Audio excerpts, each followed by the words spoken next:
Let me show you something really quick. If you caught the last episode, I spoke very, very briefly on data visibility and this having a single source of truth. So where you're at right now, you're in my Google Drive. You're in my what I would say my single source of truth. And one of the things that I find for most early entrepreneurs and business owners, when you go into their drive or their data room, is another way of looking at this. It's very sloppy. It's extremely sloppy. And if you're a business owner and you're looking to sell your business, it's so important to keep it really clean, keep it organized, and easy to use, quite frankly. So I just wanted to show you how my Google Drive is structured. And I do this for every single project that I get started. Every project, every company I acquire, I go in. I try to do my best to clean the brain up. This is the brain. So as you see here, I have it structured here in 6 different folders.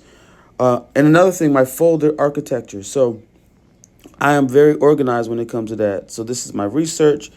I can go right here. My operations, as you see here, it starts with 1.0 operations, and I drill down 1.1, 1.2, 1.3, and you just tap into it, and I can see I have a lot of visibility into my portfolio. So if I go by, you can see build, partnerships.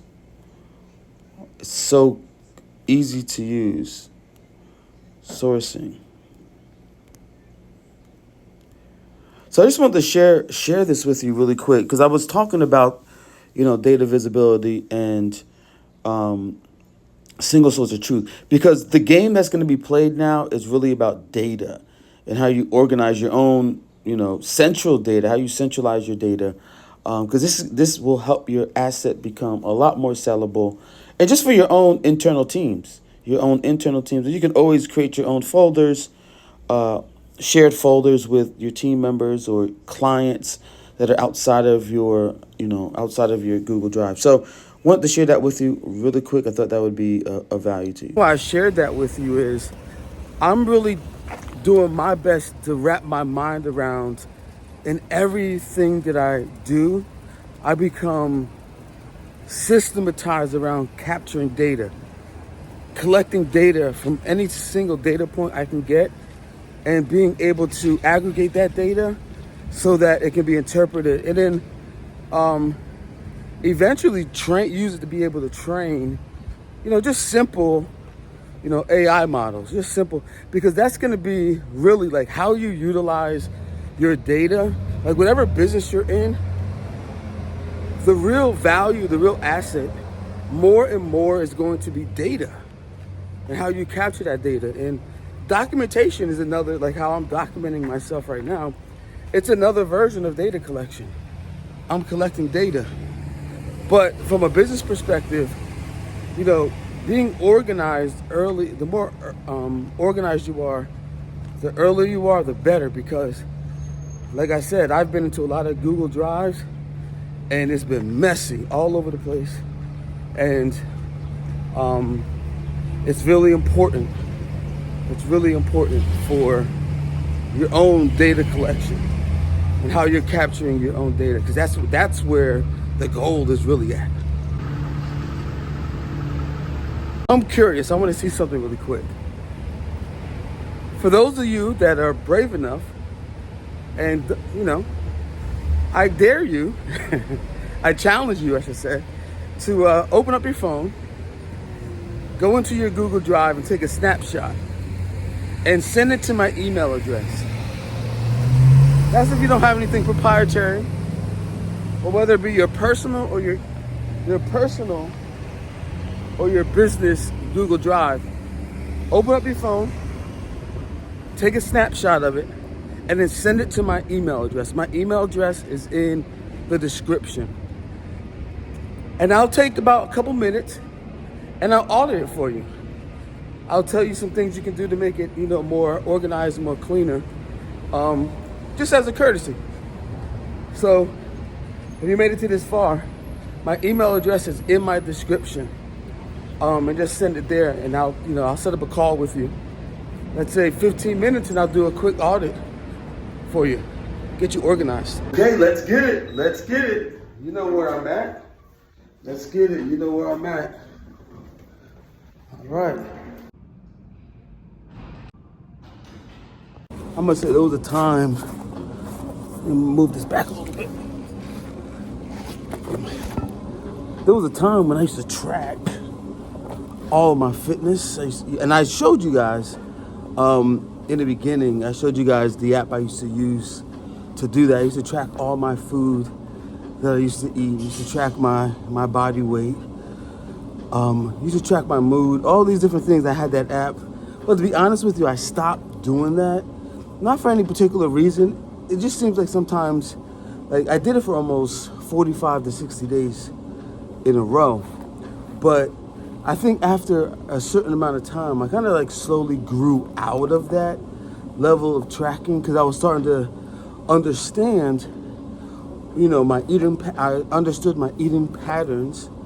I understood if there was an interruption in my normal eating pattern based off of my energy levels or whatever, my mood, whatever the case may be. And I just stopped documenting because I think I almost have like an internal clock on. I know how much I need to eat, how many calories I need to intake, and I know what that looks like for documenting for so long. But I was thinking about, should I go back to that? But there's just another thing that I would incorporate into my day to get back to that. But we'll see. But I was definitely thinking about it as we're talking about data and capturing that. And I'm at the gym here. I really dropped the ball in that particular area, but I'm tracking other. It's funny how that works. I'm tracking other areas more than I was at. So I think it's just seasons. In the beginning, it was really good for me. Now it's not as much, but we'll see. Hey, put in the comments. What do you use? Maybe it was the app that I was using. Put in the comments what you use to if you track your fitness and everything. I'm curious to hear what you use.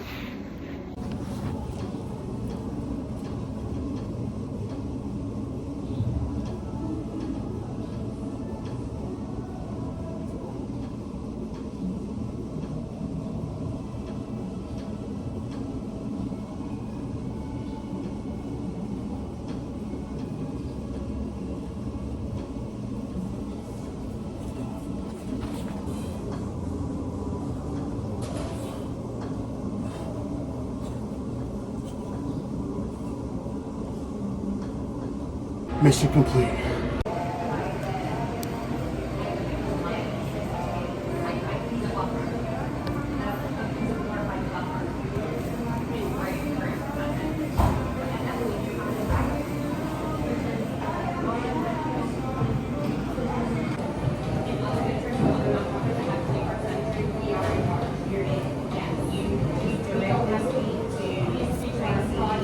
It was way too hot at the market, so I had to come up here. And it's not even, seems like the AC is messed up here too. But anyway, wanted to bring you into that meeting because it was a lead that I found recently that I brought into our ecosystem, the TFX ecosystem, for potential equity, rev share, opportunity. And the founder that we met was great guy. He's based out of Michigan. Yeah, Michigan. And he reminded me, if you know who Alex Hormozy is, he reminds me of like the Alex Hormozy of like the car repair industry, which like he has the personality, he has the chops, he's built auto repair shops. That's what he does. And so he offers coaching to other companies, other shops that do that. So it's something that's outside of my wheelhouse. I don't know anything about the auto shop business, but the network that I'm connected with does. And this is another piece that we talk about leverage and building leverage, because if you build that leverage, then people will want to do deals through you, even though if you don't even know the industry. So it's very early. We're just we're talking right now. We're putting pieces together, seeing if it's still a fit. So wanted to share that with you. I know you couldn't hear anything because most of that was proprietary, so I couldn't really get into. You couldn't hear it, but at least you were able to see where see how I was moving in that. But stay tuned. Stay tuned for the next segment. A call coming up with this guy in about an hour. But should I tell him his website is all the words are wrong? Put in the comments if you think I should tell him. Looking to talk to him about his business. That's him right there. But his website, he has the lorem ipsum, that thing. That's not gonna work if he's looking to sell his business.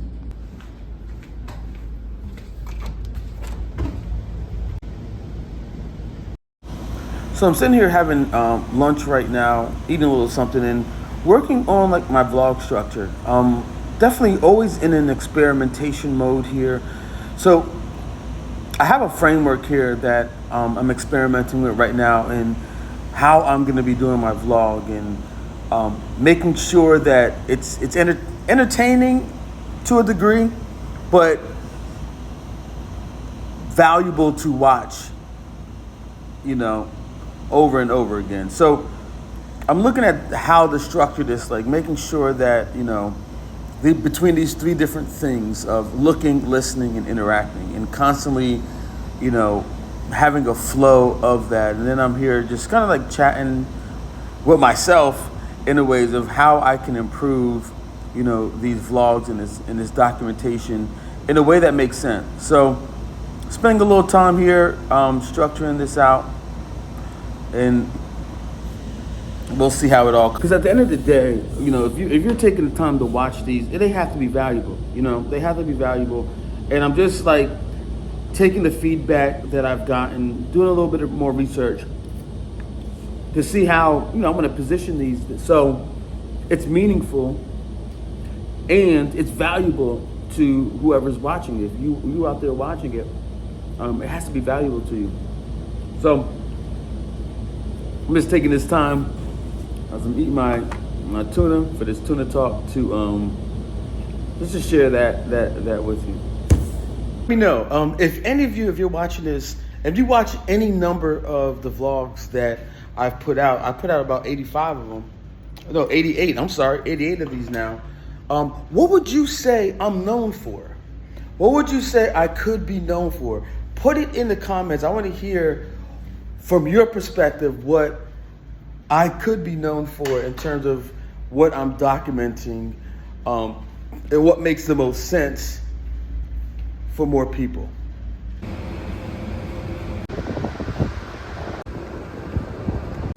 It's crazy hot outside, but I decided to come out and take a nice little walk around the block a few times before I get back to it, just to get myself some fresh air.